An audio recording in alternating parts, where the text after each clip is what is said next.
আর যারা এই চার কাজ ব্যতীত দুনিয়ার কাজে ব্যস্ত আছে বলে তারা ক্ষতিগ্রস্তের ভিতরে আছে। আরে মইরা গেলে সব সাইরা কবরে যাইবি, ফেরেশতারা কন্যায় কন্যায় দেখাইব টিভি। আরে মইরা গেলে সব সাইরা কবরে যাইবি, ফেরেশতারা কন্যায় কন্যায় দেখাইব টিভি। আরে কত রঙের কত ঢঙ্গের নাচন দেখায়, জোয়ান বুড়া পোলা মাইয়া সবাই মিল্লা চায়। কথা বলেন ঠিক কিনা? আল্লাহ তাআলা আপনাকে আমাকে বানাইলো আল্লাহ তাআলার ইবাদত করার জন্য। কিসের জন্য? আল্লাহ তাআলার ইবাদত করার জন্য। যারা আল্লাহ তাআলার ইবাদত করবে, নবীর তরিকায় চলবে, বলে আল্লাহ তাআলা ওই ব্যক্তিকে জান্নাতের ভিতরে দাখিল করে দিবে। বলেন সুবহানাল্লাহ। আর যারা আল্লাহ তাআলার হুকুম আদায় করবে না, নবীর তরিকায় চলবে না, ওয়াজ মাহফিলে বসবে না, মসজিদে আসবে না, বলে তাদের কি হবে? বলে তাদের জন্য ইন্না আযাবিল শাদীদ, তাদের জন্য শক্ত আযাবের ব্যবস্থা রাখছেন। বলেন নাউজুবিল্লাহ। আল্লাহ তাআলা কুরআনুল কারীমের ভিতরে বলেন কুল্লু নাফসিন যায়িকাতুল মাউত ওয়া ইন্নামা তুওয়াফাউনা উজুরাকুম ইয়াওমাল কিয়ামাহ ফামান যুযিয়া আনিন নার ওয়া উদখিলাল জান্নাতা ফাকাদ ফাজ ওয়া মাল হায়াতুদ দুনিয়া ইল্লা মাতাউল গুরুর। আল্লাহু আকবার। আল্লাহ তাআলা কুরআনুল কারীমের ভিতরে বলেন দুনিয়ার ভিতরে যত মানব আছে, দানব আছে, পশু পাখি আছে, জিন জাতি আছে, যত প্রাণী আছে, বলে একদিন না একদিন এই সমস্ত কিছু ধ্বংস হয়ে যাবে, সমস্ত কিছু মৃত্যু বরণ করতে হবে। আল্লাহ তাআলা বলেন কুল্লু নাফসিন যায়িকাতুল মাউত, প্রত্যেক প্রাণীকেই মৃত্যুর স্বাদ গ্রহণ করতে হবে। বলে দুনিয়ার ভিতরে প্রত্যেকটা জিনিসের ভিতরে ইখতিলাফ আছে, পার্থক্য আছে, বিভিন্ন মতদল আছে, কিন্তু আল্লাহ তাআলা কুরআনুল কারীমের ভিতরে বলেন লা ইন শাকারতুম লাযীদান্নাকুম ওয়া লা ইন কাফারতুম ইন্না আযাবী লাশাদীদ। আল্লাহু আকবার। আল্লাহ তাআলা কুরআনুল কারীমের ভিতরে বলেন যে ব্যক্তি আমার নিয়ামত পাওয়ার পর নিয়ামতের শুকরিয়া আদায় করবে, আমি আল্লাহ তাআলা ওই বান্দার নিয়ামতকে বাড়াই দিব। বলেন সুবহানাল্লাহ। আর যে ব্যক্তি আমার নিয়ামত পাওয়ার পর, নিয়ামত খাওয়ার পর নিয়ামতের শুকরিয়া আদায় করবে না, ইন্না আযাবী লাশাদীদ। আল্লাহ তাআলা বলেন ইন্না আযাবী লাশাদীদ, ওই ব্যক্তির জন্য শক্ত আযাবের ব্যবস্থা রেখেছেন। বলেন নাউজুবিল্লাহ। এই জন্য আল্লাহ তাআলার নিয়ামতের শুকরিয়া আদায় করতে হবে। ইমাম গাজ্জালী রাহমাতুল্লাহ আলাইহি তার কিতাবের ভিতরে লিখছেন যদি কোন বান্দা আমি আল্লাহ তাআলার নিয়ামতের শুকরিয়া আদায় করতে চাই, আল্লাহ তাআলা হযরতে রাসূলুল্লাহ সাল্লাল্লাহু আলাইহি ওয়াসাল্লামের মাধ্যমে জানায় দেন। হযরতে ইমাম গাজ্জালী রাহমাতুল্লাহ আলাইহি বলেন তার কিতাবের ভিতরে যদি কোন বান্দা আমি আল্লাহ তাআলার নিয়ামতের শুকরিয়া করতে চাই, ইমাম গাজ্জালী রাহমাতুল্লাহ আলাইহি বলেন ওই বান্দার জন্মের শুরু থেকে মৃত্যু পর্যন্ত যতটুকু হায়াত আছে সমস্ত হায়াত যদি দুনিয়াতে না কাটাইয়া, দুনিয়া জিন্দেগির কাজকর্মতে না কাটাইয়া আমার আল্লাহ তাআলা ওই কুদরতি পায়ে সিজদা দিয়ে দেয়, তারপরও আমি আল্লাহ তাআলার নিয়ামতের শুকরিয়া আদায় হবে না। বলেন সুবহানাল্লাহ। তাহলে আপনাকে আমাকে আল্লাহ তাআলার কেমন শুকরিয়া আদায় করার দরকার? আল্লাহ তাআলার যখন আপনি আমি শুকরিয়া আদায় করব, তো আল্লাহ তাআলা আপনা আমার নিয়ামত বাড়ায় দিবে, বলেন সুবহানাল্লাহ। আর যদি আপনি আমি আল্লাহ তাআলার নিয়ামতের শুকরিয়া আদায় না করি, আল্লাহ তাআলার কৃতজ্ঞতা প্রকাশ না করি, তো আল্লাহ তাআলা আপনা আমার জন্য আখিরাতে শক্ত আযাবের ব্যবস্থা রাখছেন। আল্লাহ তাআলা বলেন, ওমা খালাকাতুল জিন্না ওয়াল ইনসা ইল্লা লিয়াবুদুন। আল্লাহু আকবার। আল্লাহ তাআলা কুরআনুল কারীমের ভিতরে বলেন, আমি আল্লাহ তাআলা মানুষ এবং জিন জাতিকে একমাত্র সৃষ্টি করেছি। কে জন্য সৃষ্টি করেছি জানোনি? আমি আল্লাহ তাআলা তোমাদেরকে সৃষ্টি করেছি। তোমাদেরকে শুধু নয়, মানুষ এবং জিন জাতিকে সৃষ্টি করেছি আমার ইবাদত করার জন্য। কার ইবাদত করার জন্য? আল্লাহ তাআলার ইবাদত করার জন্য। যদি কোন বান্দা আল্লাহ তাআলার ইবাদত করে, আল্লাহর হুকুম আদায় করে, নবীর তরিকায় চলে, রাসূলের সুন্নাহ মোতাবেক চলে, তাহলে আল্লাহ তাআলা এই দুনিয়ার ভিতরে শান্তি দান করবে, আখিরাতের ভিতরেও শান্তি দান করবে, বলেন সুবহানাল্লাহ। এই জন্য আল্লাহ তাআলার শুকরিয়া আদায় করতে হবে না নাই? আল্লাহ তাআলার হুকুম আদায় করতে হবে না নাই? যদি আল্লাহ তাআলার নিয়ামতের শুকরিয়া আদায় করতে চাই, তাহলে আল্লাহ তাআলার ইবাদত করতে হবে। কথা বলেন ঠিক কিনা? আপনি আমি এখন ইবাদত করি, নিজের মন নিজের মন যা চায় তা আপনি আমি করি, কিন্তু মন চাওয়া জিন্দেগি নিয়ে চলা যাবে না। একমাত্র রব চাওয়া জিন্দেগি পালন করতে হবে। কথা বলেন ঠিক কিনা? এই সর্দার পাড়ার ভিতরে আল্লাহ তাআলা এমন একটা বাগানের ব্যবস্থা করে দিয়েছেন, যেই বাগানের ব্যাপারে রাসূলুল্লাহ সাল্লাল্লাহু আলাইহি ওয়াসাল্লাম বলেন, যে মজলিসের ভিতরে আমি আল্লাহ তাআলার কোরআনের আলোচনা হবে, জান্নাতের আলোচনা হবে, জাহান্নামের আলোচনা হবে, আখিরাতের আলোচনা হবে, কবরের আলোচনা হবে, পুলসিরাতের আলোচনা হবে, মিজানের আলোচনা হবে, আমি আল্লাহ তাআলা ওই জায়গাটা দুনিয়া দিয়ে ভরবো না, দুনিয়ার কিছু দিয়ে ভরবো না। আমি আল্লাহ তাআলা ওই বাগানের ভিতরে আমার কুদরতি ফেরেশতা পাঠাইয়া তাদের উপর সকিনা নাজিল করব, বলেন সুবহানাল্লাহ। এই জন্য এই বাগানটা খালি রাখা যাবে না। আপনি আমি আজকে দুনিয়ার কাজে ব্যস্ত। কথা বলেন ঠিক কিনা? আজকে আপনি আমি এত বড় একটা ময়দান, এই ময়দানের ভিতরে আপনি আমি আসি না, কিন্তু ওই বাজারের ভিতরে আপনি আমি এরকম সবাই ভিড় হয়ে গেছে। কেন? বলে আপনা আমার অন্তরের ভিতরে কোরআনের মহব্বত নাই, হাদিসের মহব্বত নাই, আল্লাহর ভয় নাই, এরকম জাহান্নামের ভয় নাই, আখিরাতের ভয় নাই। কথা বলেন ঠিক কিনা? এত বড় একটা আয়োজন, এই আয়োজনের ভিতরে যদি আপনি আমি বসতে না পারি, আপনা আমার মতো কপাল পোড়া আর পৃথিবীতে কেউ নেই। কথা বলেন ঠিক কিনা?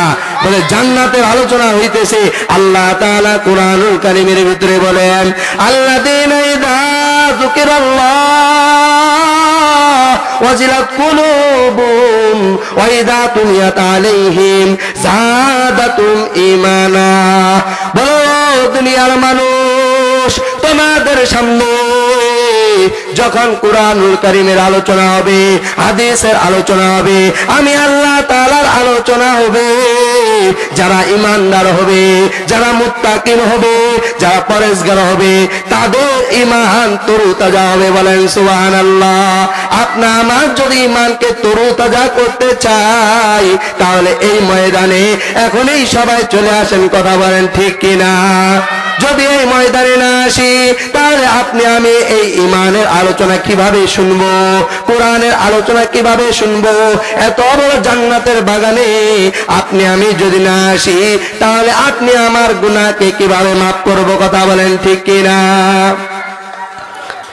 আরে আমগো দেশটা বইরা গেছে টিভি সিনেমায়, আরে আমগো দেশটা ভুইরা গেছে টিভি সিনেমায় জুয়ান বুড়া পোলা মাইয়া সবাই মিলা চায় কথা বলেন ঠিক কিনা আরে আমগো দেশটা ভুইরা গেছে টিভি সিনেমায় আরে আমগো দেশটা ভুইরা গেছে টিভি সিনেমায় জুয়ান বুড়া পোলা মাইয়া সবাই মিলা চায় চুল দাড়ি পাইকা গেছে হইয়া গেছে সাদা নাতি পুতি ঘর বড়াইছে হে তার কয় দাদা আর সেই দিন দেখে হে বুড়িরাও এলইডি টিভি চাই আর সেই দিন দেখে বুড়িরাও এলইডি টিভি চাই জুয়ান বুড়া পোলা মাইয়া সবাই মিলা চায় কথা বলেন ঠিক কিনা আরে আমগোদেরটা ভুইরা গেছে টিভি সিনেমায় জুয়ান বুড়া পোলা মাইয়া সবাই মিলা চায়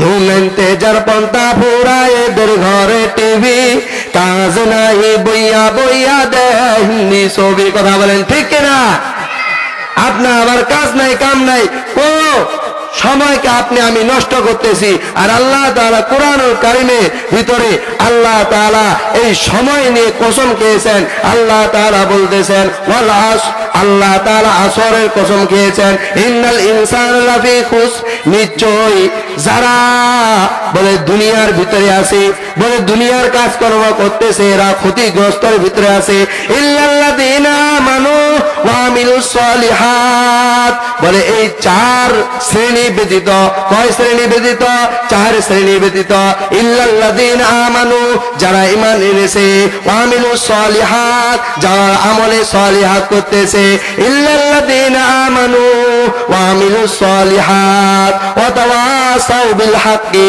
যারা হকের পথে আছে ওয়া তাওয়াসাউ বিস সাবর বলে যারা সবরের ভিতরে আছে এই চার শ্রেণীর মানুষ ভালো জায়গার ভিতরে আছে কথা বলেন ঠিক কিনা আর যারা এই চার কাজ ব্যতীত দুনিয়ার কাজে ব্যস্ত আছে বলে তারা ক্ষতিগ্রস্তের ভিতরে আছে আরে মইরা গেলে সব সাইরা কবরে যাইবি ফেরেশতারা কইনায় কইনায় দেখাইব টিভি আরে মইরা গেলে সব সাইরা কবরে যাইবি ফেরেশতারা কইনায় কইনায় দেখাইব টিভি আরে কত রঙের কত ঢঙ্গের নাচনো দেখায় জোয়ান বুড়া পোলা মাইয়া সবাই মিলা চায় কথা বলেন ঠিক কিনা আল্লাহ তাআলা আপনাকে আমাকে বানাইলো আল্লাহ তাআলার ইবাদত করার জন্য কিসের জন্য আল্লাহ তাআলার ইবাদত করার জন্য যারা আল্লাহ তাআলার ইবাদত করবে নবীর তরিকায় চলবে বলে আল্লাহ তাআলা ওই ব্যক্তিকে জান্নাতের ভিতরে দাখিল করে দিবে বলেন সুবহানাল্লাহ আর যারা আল্লাহ তাআলার হুকুম আদায় করবে না নবীর তরিকায় চলবে না ওয়াজ মাহফিলে বসবে না মসজিদে আসবে না বলে তাদের কি হবে বলে তাদের জন্য ইন্না দাবিল শাদীদ তাদের জন্য শক্ত আযাবের ব্যবস্থা রাখছেন বলেন নাউজুবিল্লাহ আল্লাহ তাআলা কোরআনুল কারীমের ভিতরে বলেন কুল্লু নাফসিন যায়িকাতুল মাউত ওয়া ইন্নামা তুওয়াফাউনা উজুরাকুম ইয়াওমাল কিয়ামাহ ফামান যুযিয়া আনিন নার ওয়া উদখিলাল জান্নাতা ফাকাদ ফাজ ওয়া মাল হায়াতুদ দুনিয়া ইল্লা মাতাউল গুরুর আল্লাহু আকবার আল্লাহ তাআলা কোরআনুল কারীমের ভিতরে বলেন দুনিয়ার ভিতরে যত মানব আছে দানব আছে পশু পাখি আছে জিন জাতি আছে যত প্রাণী আছে বলে একদিন না একদিন এই সমস্ত কিছু ধ্বংস হয়ে যাবে সমস্ত কিছু মৃত্যু বরণ করতে হবে আল্লাহ তাআলা বলেন কুল্লু নাফসিন যায়িকাতুল মাউত প্রত্যেক প্রাণীকেই মৃত্যুর স্বাদ গ্রহণ করতে হবে বলে দুনিয়ার ভিতরে প্রত্যেকটা জিনিসের ভিতরে ইখতিলাফ আছে পার্থক্য আছে বিভিন্ন মতদল আছে কিন্তু দুনিয়ার সব মানুষ 6600 66টি আয়াত আছে কোরআনুল কারীমের ভিতরে। বলে এই সমস্ত কোরআনুল কারীমের আয়াতগুলো হিন্দু অস্বীকার করতে পারে, বৌদ্ধ অস্বীকার করতে পারে, খ্রিস্টান অস্বীকার করতে পারে, মুরতাদরা অস্বীকার করতে পারে, নাসরারা অস্বীকার করতে পারে, অন্যান্য ধর্মের মানুষ অস্বীকার করতে পারে, মুসলমানরা অস্বীকার করতে পারে। কিন্তু আমি আল্লাহ তাআলা এমন একটা আয়াত দান করেছি, সেই আয়াতটা হলো কুল্লু নাফসিন যায়কাতুল মাউত, প্রত্যেক প্রাণীকে মৃত্যু স্বাদ গ্রহণ করতে হবে। এই আয়াত কেউ অস্বীকার করতে পারবে না। কথা বলেন ঠিক কিনা? ফেরাউন ছিল দুনিয়ার ভিতরে অনেক বড় বাদশা, কথা বলেন ঠিক কিনা? নমরুদ ছিল অনেক বড় বাদশা, সুলাইমান আলাইহিস সালাম অনেক বড় বাদশা, হযরত এরকম বিভিন্ন যতগুলো বাচ্চা ছিল সমস্ত বাচ্চাগুলো এরকম দুনিয়ার ভিতরে আছে নাকি? বলে এক এক করে ফেরাউনও চলে গেছে, কারুনও চলে গেছে, নমরুদও চলে গেছে, হামানও চলে গেছে, এরকম হযরত সুলাইমান চলে গেছে, বলে মুসা আলাইহিস সালাম চলে গেছে, ইব্রাহিম আলাইহিস সালাম চলে গেছে, আমাদের নবীও চলে গেছে। আপনাকে আমাকে দুনিয়া থেকে বিদায় নিতে হবে না? নাই? কথা বলেন। আপনাকে আমাকে কি করতে হবে? মৃত্যুর স্বাদ গ্রহণ করতে হবে। সে মানব হোক, দানব হোক, এরকম সাধারণ মানুষ হোক, কৃষক হোক, এরকম যুবক হোক, যে কোনো প্রকার হোক, সে মৃত্যুবরণ করবে। সে মৃত্যুবরণ করবে, মৃত্যুর হাত থেকে কেউ বাঁচতে পারবে না। আল্লাহ তাআলা কুরআনুল কারীমের ভিতরে বলেন কুল্লু মান আলাইহা ফান, এক জায়গার ভিতরে বলেন কুল্লু নাফসিন যায়কাতুল মাউত, প্রত্যেক প্রাণীকে মৃত্যুর স্বাদ গ্রহণ করতে হবে। আরেক জায়গার ভিতরে আল্লাহ তাআলা বলেন আইনামা তাকুনু ইউদরিকুমুল মাউত ওয়ালাউ কুনতুম ফি বুরুজিন মুশাইয়্যিদা। আল্লাহ তাআলা কুরআনুল কারীমের ভিতরে বলেন, বলে পৃথিবীর ভিতরে যতই মানুষ আছে না কেন, বলে মানবেরও মৃত্যুবরণ করতে হবে, দানবেরও মৃত্যুবরণ করতে হবে, পীরও মৃত্যুবরণ করতে হবে, ওলিরও মৃত্যুবরণ করতে হবে, নবীরও মৃত্যুবরণ করতে হবে, গাউসেরও মৃত্যুবরণ করতে হবে, হযরতে জিবরাইল আলাইহিস সালামেরও মৃত্যু হবে, হযরতে আজরাইল সাল্লামের মৃত্যু হবে, হযরতে ইসরাফিল আলাইহিস সালামের মৃত্যু হবে, হযরতে ইসমাঈল আলাইহিস সালামের মৃত্যু হবে। বলে যতগুলো ফেরেশতা আছে সমস্ত ফেরেশতার মৃত্যুবরণ হবে। যখন হযরতে আজরাইল আলাইহিস সালামের মৃত্যু হবে, তখন তার নিজের জানটাকে নিজেকে বের করতে বলবে, ও জিবরাইল, দুনিয়ার ভিতরে অনেকগুলো প্রাণী তুমি জান কবজ করেছো, আজকে তোমার জান তুমি নিজেই বের করো। হযরতে আজরাইল আলাইহিস সালাম যখন নিজের জান নিজেই বের করতে ধরবে, বলে একটা মানুষ মারা যায়, যখন তার সময় হয়ে যায়, তখন ওই মানুষটা যখন জিবরাইল আলাইহিস সালাম জানটা নেওয়ার জন্য তার কাছে যায়, বলে একজন নেককার মানুষের কিরকম কষ্ট হয় আর একটা বদকার মানুষের কিরকম কষ্ট হয়, এই বয়ান না শুনলে বুঝবেন না যে আপনাকে আমাকে এই মৃত্যুটার স্বাদ ভক্ষণ করতে হবে। এই জন্য আল্লাহ তাআলা বলেন আইনামা তাকুনু ইউদরিকুমুল মাউত ওয়ালাউ কুনতুম ফি বুরুজিন মুশাইয়্যিদা। বলে মৃত্যু থেকে যদি আপনি আমি সুদর্গের ভিতরে ঢুকি, তারপরও আপনি আমি ওই মৃত্যু থেকে পলায়ন করতে পারবো না। মরণ থেকে যতই পালাও মরণ তোমায় লইবে ঘিরি, যদিও সুদূর আকাশ পানে লাগাও সেটাই লাগিয়ে সিঁড়ি। কথা বলেন ঠিক কিনা? ভাই মৃত্যু থেকে কেউ বাঁচতে পারবে না। এই মৃত্যুর জন্য আপনাকে আমাকে প্রস্তুতি নিতে হবে। বলে এই মৃত্যু যদি আপনি আমি প্রস্তুতি না নিই, তো ভাই আপনা আমার একজন বদকার মানুষের যখন জান কবজ করবে, তখন ওই বদকার মানুষের কি রকম শাস্তি হবে, আর একজন নেককার মানুষের যখন মৃত্যুবরণ হবে, তখন ওই বান্দার কি রকম মৃত্যু শাস্তি হবে। আপনি আমি যদি আমল করে ভাই, তাহলে আপনা আমার কি লাভ হবে? বলে আপনি আমি যখন মৃত্যুবরণ করব, একবার এই হাদিসের দিকে খেয়াল করে, তাহিয়াউনা কামা তামুতুনা ওয়া তামুতুনা কামা তাহিয়াউনা, বলে একজন বান্দা ওই অবস্থায় মৃত্যুবরণ করবে যে অবস্থায় সে জীবন যাপন করবে, আর ওই অবস্থায় যদি ওই ব্যক্তি মৃত্যুবরণ করে, কাল কিয়ামতের দিন ওই অবস্থায় ওই বান্দাকে উঠাবে। যদি আপনি আমি আমলদার হয়ে যাই, ওই অবস্থায় যদি আপনি আমি মৃত্যুবরণ করি, তাহলে আপনা আমার আখিরাতের ভিতরে ফায়দা আছে না নাই? কথা বলেন, আছে না নাই? বলে একজন নেককারের মৃত্যু কিভাবে হবে, একজন বদকারের মৃত্যু কিভাবে হবে? যারা নেককার হবে, বলে তাদের জানটা হযরতে আজরাইল সাল্লাম কিভাবে কত সহজ ভাবে নিবে, আর হযরতে এরকম যারা এরকম বদকার হবে তাদের জানটা কিভাবে কবজ করবে, একজন বদকারের জান কিভাবে কবজ করবে, এগুলো আলোচনা না শুনলে আপনা আমার বুঝে আসবে না। এই জন্য আল্লাহ তাআলা কুরআনুল কারীমের ভিতরে বলেন, শুনবেন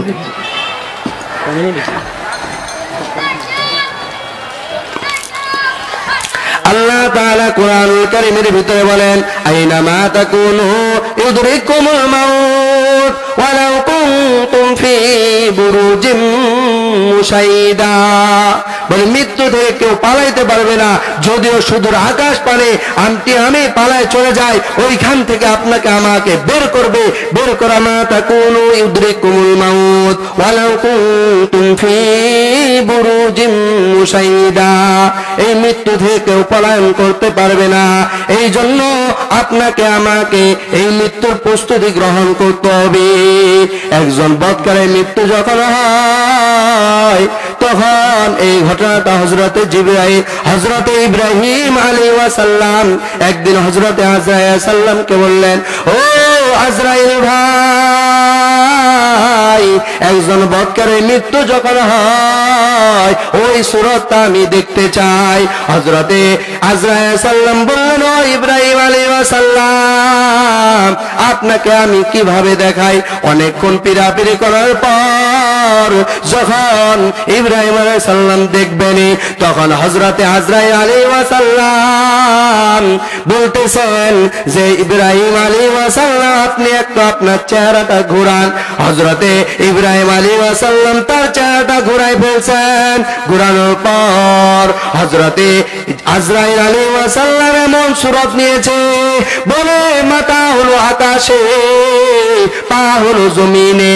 এত বড় মানুষ যখন এরকম সূরত নিছে দানবের মতো, তখন এই হযরতে আজরাইল আলাইহিস সালাম বলতেছে, ইব্রাহিম আলাইহিস সালাম, আপনি একটু আমার দিকে তাকান। হযরতে ইব্রাহিম আলাইহিস সালাম যখন তাকাইছে, তাকানোর সাথে সাথে হযরতে ইব্রাহিম আলাইহিস সালাম আজরাইল সালামের চেহারাটা দেখিয়া বলে চিনি বেহুশ হয়ে পড়ে গেছে।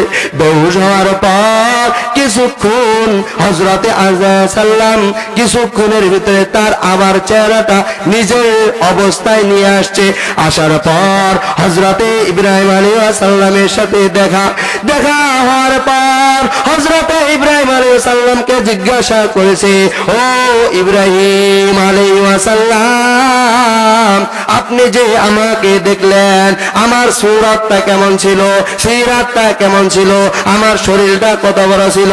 হযরতে ইব্রাহিম আলাইহিস সালাম বর্ণনা দেয়, বলে একজন বদকারের মৃত্যুর সময় যখন আজরাইল আলাইহিস সালাম আকাশে তার মাথা, আসমানে তার মাথা, আর জমিনের ভিতরে তার পা, বলে এত বড় মানুষটা যদি কোন বদকার দেখে, তাহলে ওই বদকারের চোখ দিয়ে মুখ দিয়ে চোখ দিয়ে রক্ত বের হয়ে যাবে, মুখ দিয়ে ফেফড়া বের হয়ে যাবে, পায়খানার রাস্তা দিয়ে পায়খানা বের হয়ে যাবে। হযরতে ইব্রাহিম আলাইহিস সালাম বললেন, হযরতে আযরাইল সাল্লামের চেহারাটা যদি এত বড় হয়, এই এত বড় চেহারা দেখিয়া একজন বেঈমানের হুঁশ বের হয়ে যাবে। বলে এই জন্য আপনি আমি বেঈমান হতে চাই না মুত্তাকিন হতে চাই? আপনি আমি যদি মুত্তাকিন হই তাহলে আপনি আমার জান কিভাবে কবজ করবে? হযরতে আযরাইল সাল্লাম এই ঘটনা বলার পর যখন একটা বৎকারের জান কবজ করে, বলে একটা বৎকারের যখন জান কবজ করে, বলে এমনি এমনি আসে না, বলে 500 ফেরেশতা জাহান্নামে নিয়ে আসে, তার হাতের ভিতর লোহার কড়া থাকে। বলে একটা বৎকারের জান কিভাবে বের করে রে ভাই? বলে একটা বৎকারের জান কিভাবে বের করে? বলে একটা বৎকারের যখন জান বের করার জন্য হযরত আযরাইল আলাইহিস সালাম আসে, আসার পরে ওই ব্যক্তিকে সালাম দেয় না, ওই ব্যক্তির সামনে দানবের মতো তাকায় থাকে। তাকায় থাকানোর পর হযরত আযরাইল আলাইহিস সালাম ওই ব্যক্তিকে তার আঙ্গুল থেকে পিটাইতে শুরু করে, তার রূহটাকে দৌড়ানো শুরু করে। বলে হাতের আঙ্গুল থেকে পিটাইতে পিটাইতে বলে বুক পর্যন্ত নিয়ে আসে। বলে বাম হাতের আঙ্গুলের ভিতরে চলে যায়, বাম হাতের আঙ্গুল থেকে শুরু করে আবার বুক পর্যন্ত চলে যায়। তখন মাথা থেকে শুরু করে পার গোড়ালি পর্যন্ত চলে যায়, পার গোড়ালি থেকে পিটাইতে পিটাইতে মাথার চুল পর্যন্ত চলে যায়। তখন এই বৎকারের রূহটা বের হওয়ার জন্য খালি ছটফট করে ছটফট করে। বলে কতক্ষণ আমি এই জানের ভিতরে থাকবো, আমি এই জান থেকে বের হতে চাই। বলে এই সহ্য হয় না, এই ফেরেশতার এরকম সুরত আমার সহ্য হয় না। যখন এই সুরত সহ্য না হয় তখন হযরতে আযরাইল সাল্লাল্লাহু এমন ভাবে বৎকারের বুকের ভিতরে একটা চাপ দেয়, যার দরুন ঠাস করে তার বুকটা ফেরে যায়। বুকটা ফেরে যাওয়ার পর বলে এই জানটা বের করে নেয়। বলে একটা বৎকারের জান বের করার সময় যে অবস্থা হয় দেখেন না, অনেক সময় মানুষের চোখ দিয়ে এরকম লালা বের হয়, মুখ দিয়ে লালা বের হয়, এরকম পায়খানা রাস্তা দিয়ে পায়খানা করে দেয়। বলে এটার কারণ কি? বলে এটার কারণ হলো হযরত আযরাইল সাল্লামের শাস্তি দেখে সে পায়খানা করে দেয়, সহ্য করতে পারে না। এই জন্য আপনি আমি নেককার হব না বৎকার হব? কথা বলেন ঠিক কিনা? আপনাকে আমাকে কি হতে হবে? নেককার হতে হবে। এখন নেককার হব কেমনে? প্রথম আয়াত পড়ছি, ওমা খালাকতুল জিন্না ওয়াল ইনসা ইল্লা লিয়াবুদুন। আল্লাহ তাআলা আপনাকে আমাকে মানুষ এবং জিন জাতিকে সৃষ্টি করেছেন আল্লাহর ইবাদত করার জন্য। এখন যদি আল্লাহ ইবাদত না আদায় করি, নামে মুসলমান কামে মুসলমান নাই। যখন আযান হয় তখন মসজিদে যাই না, যখন নামাজের সময় তখন মসজিদে যাই না। কথা বলেন ঠিক কিনা?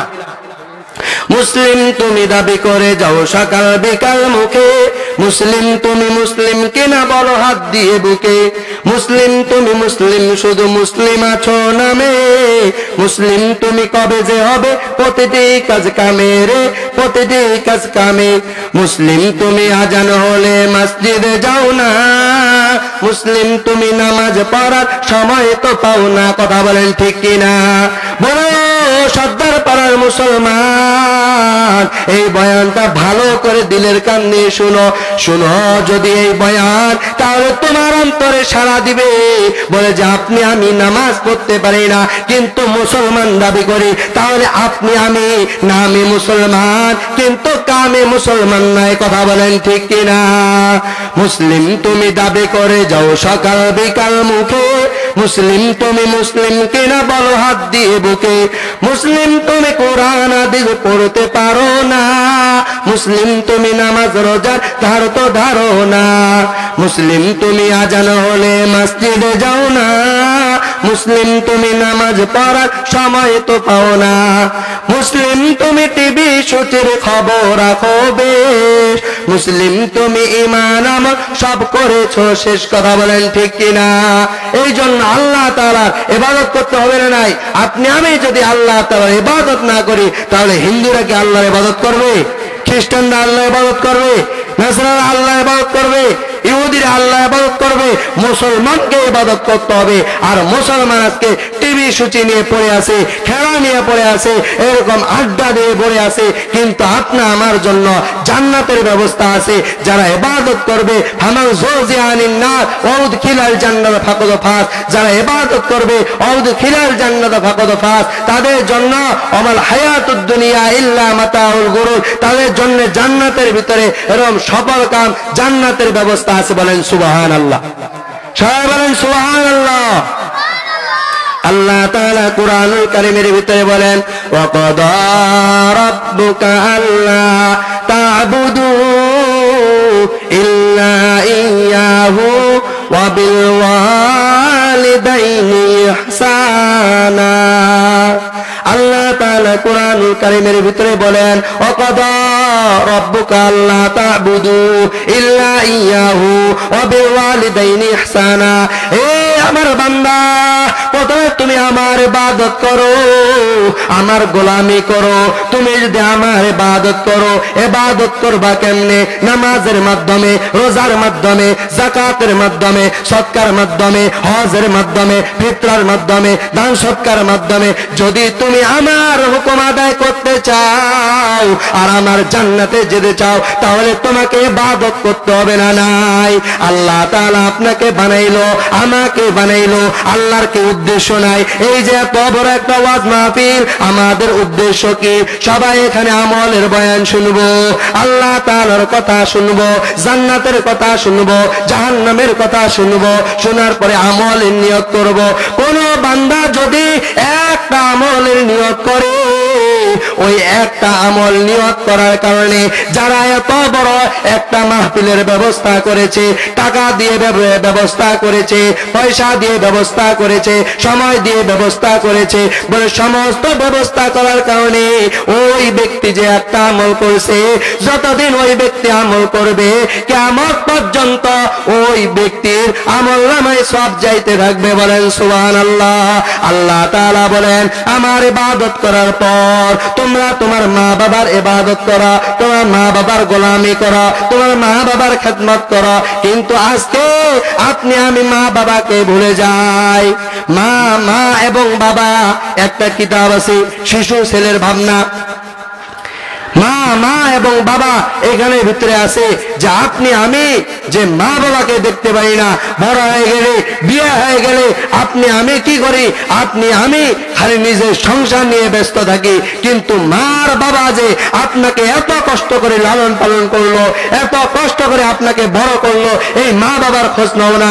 হারামখোর, তোর কিয়ামতের দিন বিচার হবে, দুনিয়ার ভিতরে বিচার হবে। বলে আকরামা রাদিয়াল্লাহু তাআলা আনহু রাসূলুল্লাহ সাল্লাল্লাহু আলাইহি ওয়াসাল্লামের সাহাবী হযরতে আকরামা রাদিয়াল্লাহু তাআলা আনহু রাসূলুল্লাহ সাল্লাল্লাহু আলাইহি ওয়াসাল্লামের সাহাবী।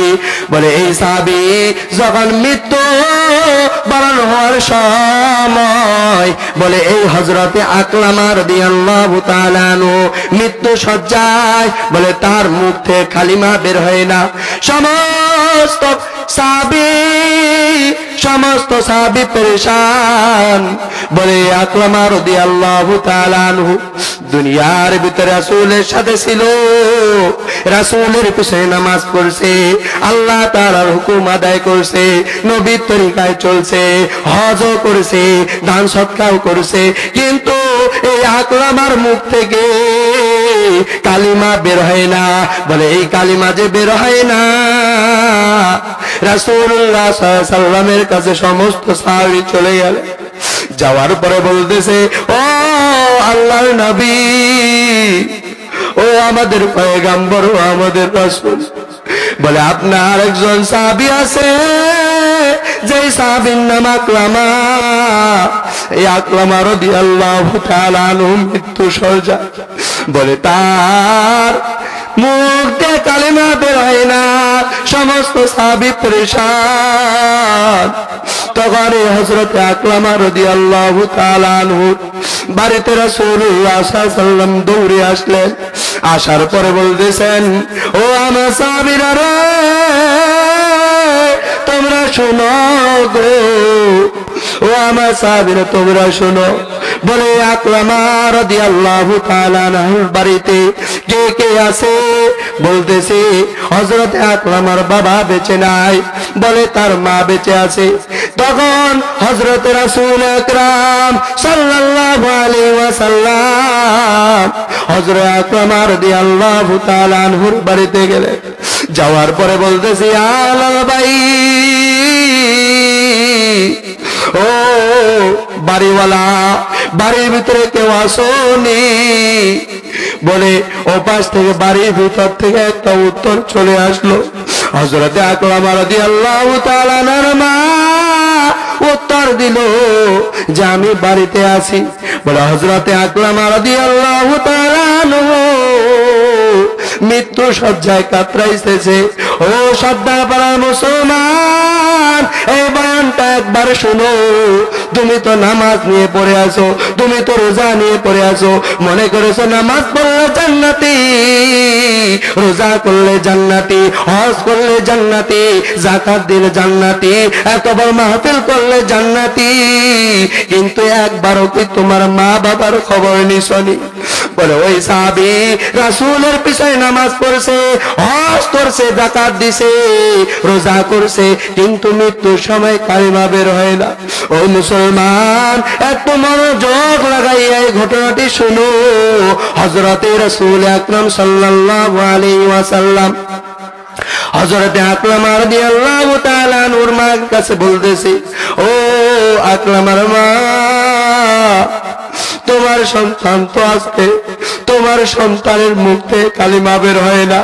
তখন হযরত আকরামা রাদিয়াল্লাহু তাআলা আনহুর মা সাক্ষী দিতেছে, ও আমার নবী, ও দুজাহানের বাদশা, আমার সন্তানের কিন্তু গুনাহ নাই। আমার সন্তান তো আপনার পিছনে নামাজ পড়ছে, মসজিদের ভিতরে গেছে, বাইতুল্লাহ হজ করেছে, রোজা করেছে, যাকাত করেছে, সব কিছুই করেছে, কিন্তু এটার সমস্যা কি? ইলহামের মাধ্যমে রাসূলুল্লাহ সাল্লাল্লাহু আলাইহি ওয়াসাল্লামের কাছে আসলেন, বলতেছে, ও ইয়া রাসূলুল্লাহ, ইয়া হাবিবুল্লাহ, আপনি পেরেশান হবেন না। বলে হযরতে আকরামার দোষ কি? হযরতে আকরামার দোষ হলো, বলে হযরতে আকরামা তার মাকে কষ্ট দিয়েছে। বলে কি কষ্ট? বলে বিবাহ হওয়ার পর হযরতে আকরামা রাদিয়াল্লাহু তাআলা আনহু নামাজ পড়ছে, রোজা রাখছে, যাকাত দিছে, হজ করছে, সব ইবাদত করছে, কিন্তু মার কথা শুনে নাই। কার কথা শুনে নাই? মার কথা শুনে নাই। বলে না শোনার কারণে, এইটার কারণে তার জবান থেকে কালিমা বের হচ্ছে না।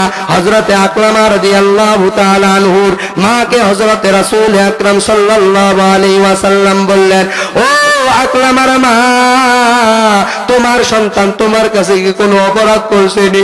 হযরতে আকরামা রাদিয়াল্লাহু তাআলা আনহুর মা উত্তর দেন, ইয়া রাসূলুল্লাহ, ইয়া হাবিবুল্লাহ, ইয়া হাবিবুল্লাহ, আমার সন্তান আমার সাথে এমন ব্যবহার করছে যার দরুন আমার সন্তানকে মাফ করতে আমি চাই না, আমার সন্তানকে আমি মাফ করব না। রাসূলুল্লাহ সাল্লাল্লাহু আলাইহি ওয়াসাল্লাম রাগান্বিত হয়ে গেছে যে আকরামা কি গুনাহ করেছে, মার সাথে কিরকম আচরণ করছে, কি খারাপ বেয়াদবি করছে। রাসূলুল্লাহ সাল্লাল্লাহু আলাইহি ওয়াসাল্লাম বললেন, ও আমার সাহাবীরা, তোমরা জ্বালানি কাঠের ব্যবস্থা করো। জ্বালানি কাঠের ব্যবস্থা করলো, করার পর হিন্দুরা যেরকম চিতা বানায়, এই চিতা বানাইলো। বানানোর পর বলতেছে, ও আমার সাহাবীরা, আকরামাকে ঘর থেকে বের করো, তাকে নিয়ে আসো, এই চিতার ভিতরে আজকে পোড়ানো হবে। এই ঘটনা যখন শুনলো তার মা, বলে তার মা শোনার কারণে তার মার অন্তরটা আর সহ্য করতে পারে না। মা তো মা, মাকে যতই দুঃখ দেন, মাকে যতই কষ্ট দেন, মার সাথে যতই খারাপ ব্যবহার করেন, কিন্তু মা তো মায়ে। বলতেছে, ও রাসূল, ও আমার নবী, আমার আকরামাকে এই আগুনের ভিতরে কি আপনি জ্বালাবেন? বলতেছে, হ্যাঁ, তোমার আকরামা যদি কালিমা নিয়ে মৃত্যুবরণ করতে না পারে, তাহলে তো আল্লাহ তোমার আমার আকরামাকে জাহান্নামে দিবে গো। তোমার সন্তানের জন্য আমরা দুনিয়ার ভিতরে জাহান্নামের ব্যবস্থা করছি। বলেন নাউজুবিল্লাহ। তার মা সহ্য করতে না পারিয়া বলতেছি, ইয়া রাসূলুল্লাহ, ইয়া হাবিবুল্লাহ, আমার সন্তানকে আমি মাফ করে দিলাম। বলেন সুবহানাল্লাহ। সঙ্গে সঙ্গে হযরতে আকরামা রাদিয়াল্লাহু তাআলা আনহুর মুখের ভিতরে কালিমা উচ্চারণ, লা ইলাহা ইল্লাল্লাহু মুহাম্মাদুর রাসূলুল্লাহ। সঙ্গে সঙ্গে সেই কালিমা পড়ে এরকম দুনিয়া থেকে বিদায় নিয়ে চলে গেল। আর রাসূল সাক্ষী হলো আমার সাহাবী জান্নাতি। বলেন সুবহানাল্লাহ। তাহলে মার সাথে কি খারাপ ব্যবহার করা যাবে? মার কথা শুনতে হবে না? নাই। মাকে যারা কষ্ট দেন, এই ওয়াজ মাহফিল থেকে, এই বয়ান থেকে আপনি আমি শিক্ষা নিই। এত বড় সাহাবী হওয়ার পর, এত বড় হজ করার পর, যাকাত দেওয়ার পর, রাসূলকে দেখার পর, আল্লাহর হুকুম আদায় করার পর, নবীর সুন্নতের উপর চলার পর যদি মা বাবাকে কষ্ট দিই, তাহলে আপনি আমি জান্নাতি হতে পারবো না। এই জন্য মা বাবাকে কষ্ট দেওয়া যাবে? মায়ের দোয়া লও হে মুমিন, মায়ের দোয়া লও, মায়ের দোয়া লও হে মুমিন, মায়ের দোয়া লও। বিপদ পারবে না তুমি যখন যেথায় যাও,